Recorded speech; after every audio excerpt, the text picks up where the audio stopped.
Shareholder Ross Gerber is here.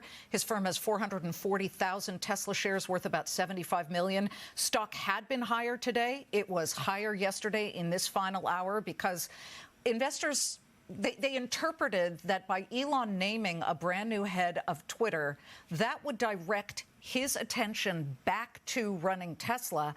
But there are all these headlines about Tesla that now have the stock reverting down about 2.25%. Which side are you on here? Well, I'm not on a side. I think, them getting a great CEO to run Twitter is great news for Tesla and Twitter and Elon. There's kind of a coup that Elon got such a high-quality, experienced CEO who will definitely bring advertisers back to the platform and hopefully free up a little bit more time for him to focus on Tesla. So this is just a win across the board. But yet, China recall, this happened overnight. Just about every single car that Tesla has churned out on the ground in China has been recalled.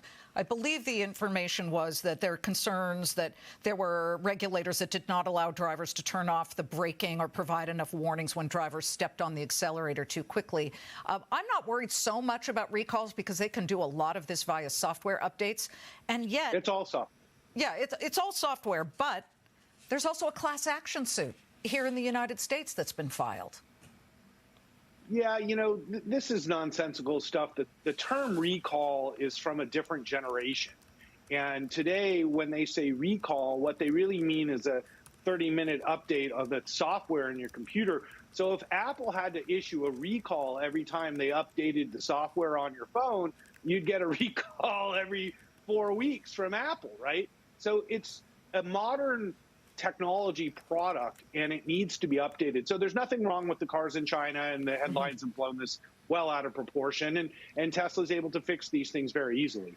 Ross, before we go, I just got to get your thought on tech overall. We just spoke about utilities and defensive plays like very short-term T-bills. Is tech the place to be? Because it's actually shown some pretty decent muscle lately. Absolutely. I think a lot of people now perceive Microsoft, Apple, and Google as stronger than the United States government itself. And so it's become a safe haven asset. Well, if you're buying treasuries when they're saying they're going to default, isn't that counterintuitive? They're saying they're not going to pay on the treasuries you're going to buy to hide. So maybe you're better off just buying Apple because we know that's not going away.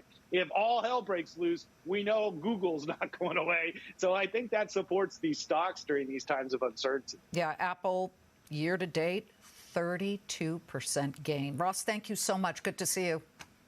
Yeah, good to see you too. Thanks for having me.